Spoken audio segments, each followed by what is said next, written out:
Resistors, Heathkit resistors. I've heard it said before that Heathkit used crap quality resistors. Well, Heathkit got into the amateur radio kit business when post-World War II parts were everywhere and dirt cheap. And they began there, but beyond that phase of Heathkit's past, I've heard it said that their resistors were of terrible quality. I have no idea why. I had no opinion as to whether that was true or not. Well, I do know. I formed one. The question being, why are the resistors of such poor quality? We'll talk about that in a moment.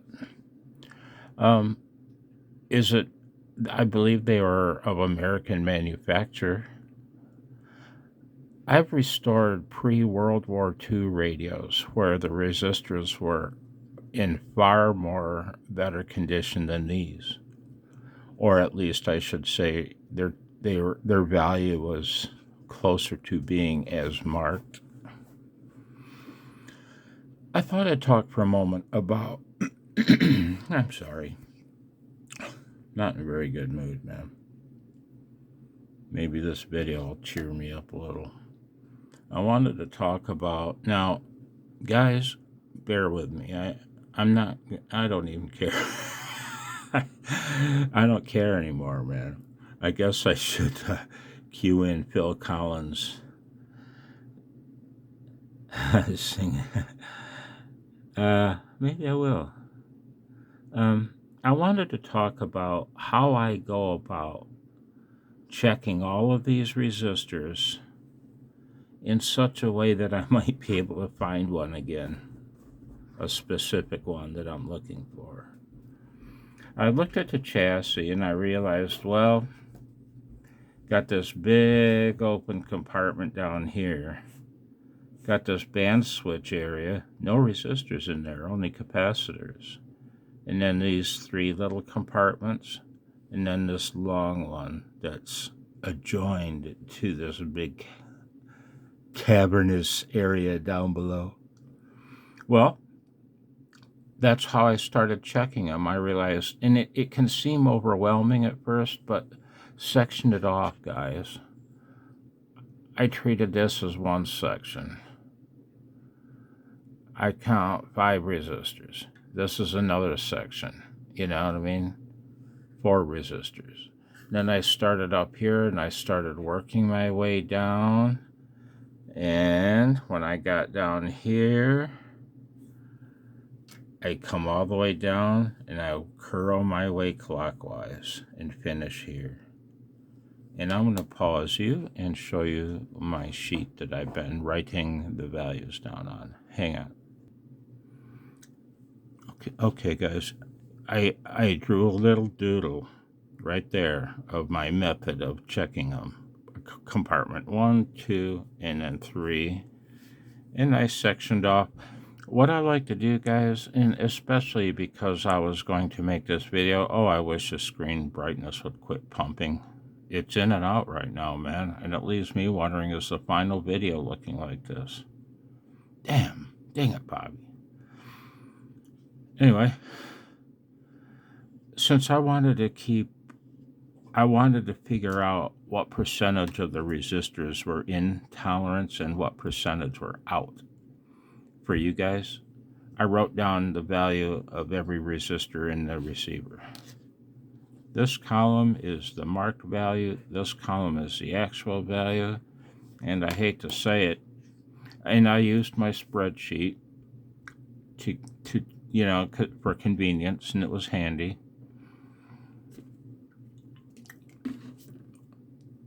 If anyone wants it, I'll include a link in the description below or somewhere. You'll find it. You can download it from my Google Drive. Anyway, hate to say it, but the highlighted ones are out of tolerance. Almost none of them were in tolerance. it started off pretty good when the first resistor I checked was dead nuts on, right? And some of them are technically intolerance, like this 1 meg. Comment about that. It's 8% high, and the tolerance rating was 10%. It's on its way, guys. It's getting replaced. And that's my philosophy. I applied it to every value in here.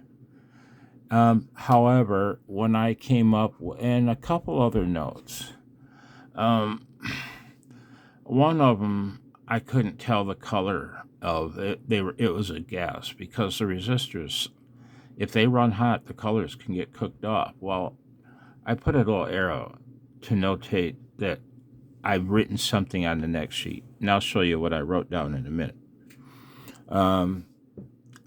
If I couldn't check the value, let's say this is marked 820K, I go to check and it's 1.5 ohms. It's obviously being shorted by other electronics. What do? Excuse me.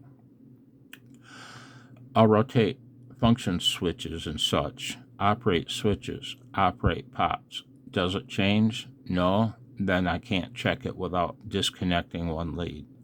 I put a dash here to indicate this. I highlight it just in case it needs to be replaced. I will check the value when I'm installing these. Okay.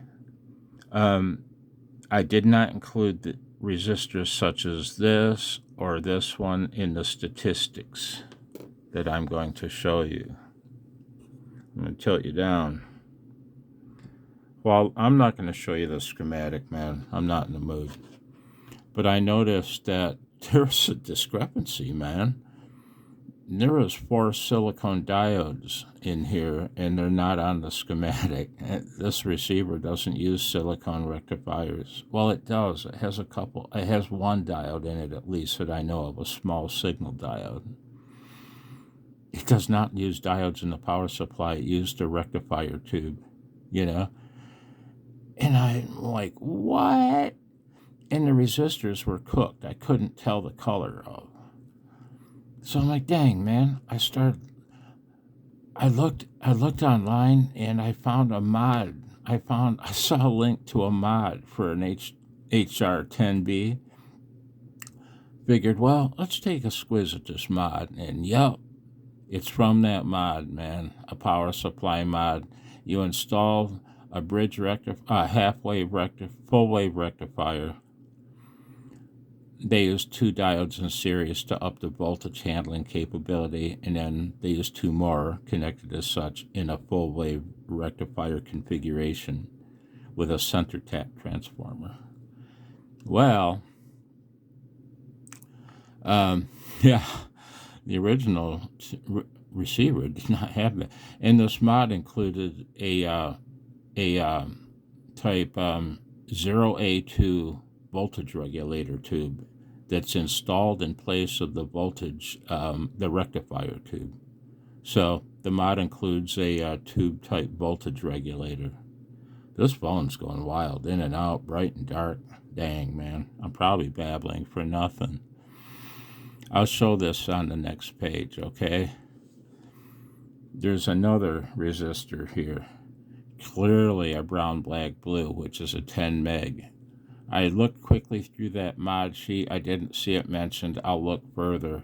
But irregardless, it was on. It was accurate. So I'm going to pause you and show you my scribbling on the next page with statistics. One moment. Okay, guys. While checking the resistors, if I find one that mystifies me for some reason, like that one I showed with the little arrow pointing, indicating this sheet, what I'll do is I'll just doodle it out real quick like this. It was in the area of tube V6, and I draw the physical position of the resistors around the mystery one. And I noticed that there was a capacitor connected to the same lead. That's a clue. Should I have to refer to the schematic? Well, should I have to refer to the schematic, it becomes evident, right? but not wanting to take a break and refer to the schematic, I'm checking resistors right now. I'm not looking at crap other than my meter and the receiver. I figure it out later. So then I'll look through the assembly manual and see if any of the figures show the area of interest, including the mystery resistor. I'll just scroll through the document. No, don't see any V6s. Well, then I'll look at the schematic and I'll figure out what the value of that resistor is. Okay, that's what I do. And I doodle it out and I carry on with my testing. In the case of, see, I can't zoom you because I've got that steady anti-shake shit turned on. So the power supply discrepancy I noticed regarding those 4 silicon diodes is right here. 2 in series with a smoked resistor connected to a red transformer lead.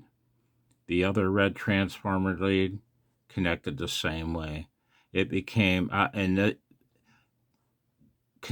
over here the filter capacitors, and so it was obvious this was a high voltage power supply mod. So after finishing checking the rest of the resistors, that's when I turned to the internet in search of an answer and found that mod sheet. Okay, zoom you down, well, tip you down. Sorry about the perspective skewing. Not much I can do about it.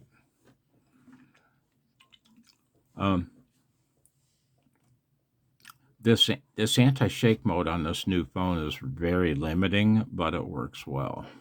It slows down my shake, all right? Don't say it.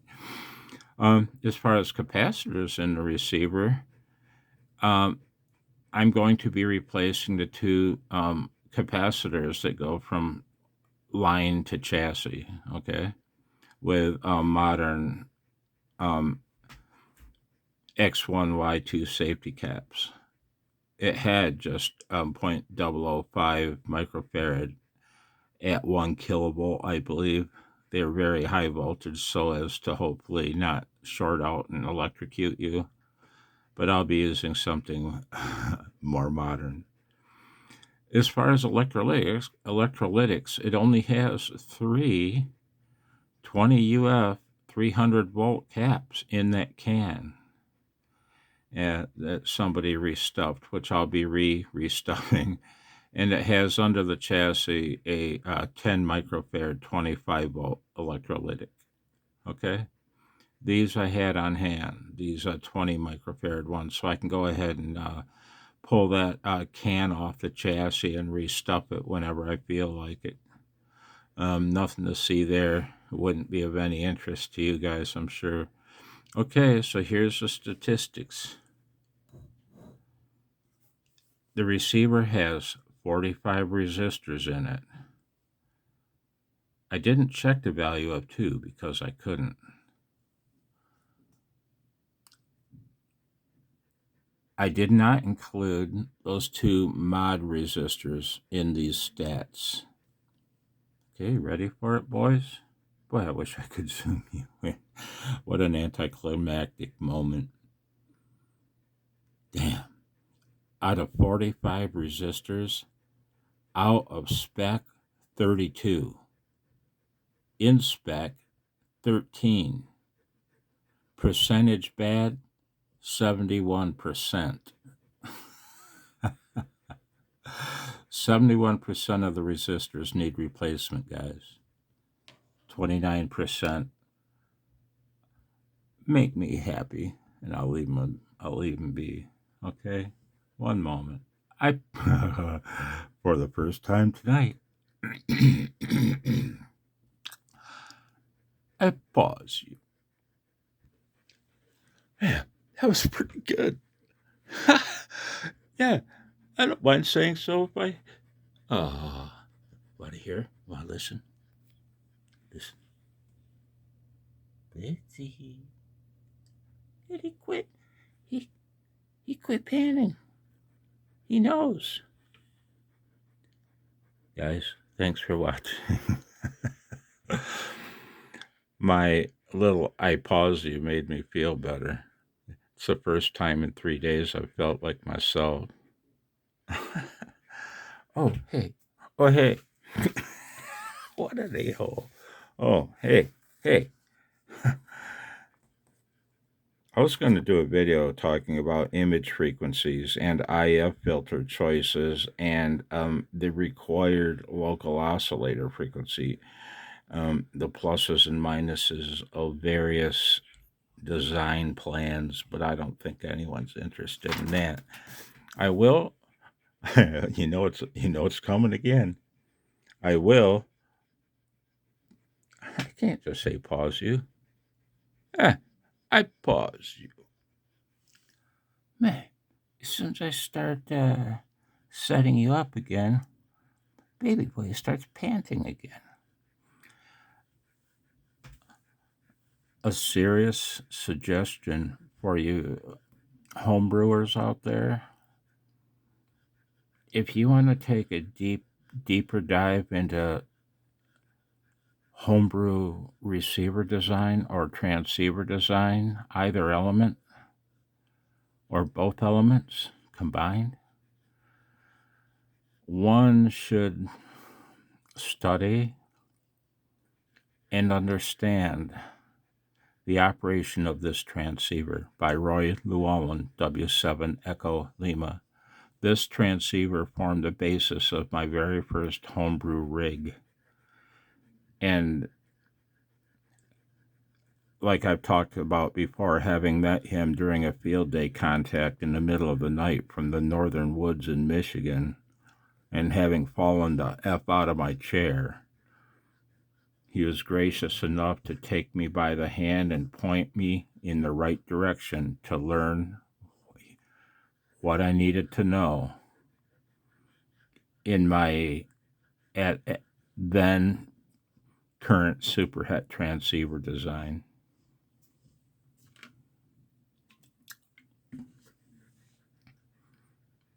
And again, he never taught me the answer to my questions. He taught me where to find the answers, knowing that I would learn along the journey.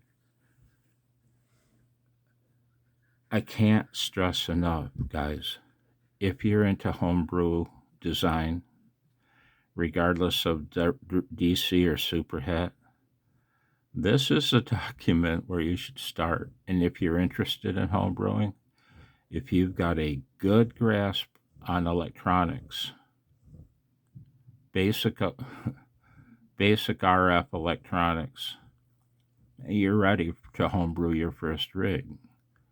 This is a direct conversion receiver of supreme performance. The document was published in August 1980 QST by the League.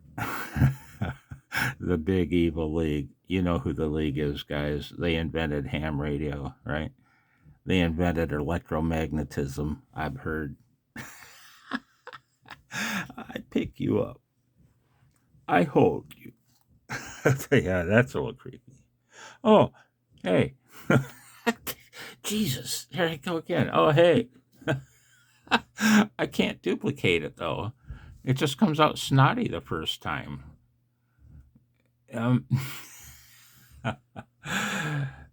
A serious question, okay? I've got all this vintage test gear. What do I use to do this work on this receiver? The VTVM. And I only use that to check the pots. I could use a non-electronic, analog meter just as well. All my life, I've wanted a vacuum tube voltmeter, guys. Why? It has valves. Right. It has valves. It gets hot. It needs constant tweaking of the calibration knobs until it warms up for an hour. And seriously, it does, and I love it, but I'm not going.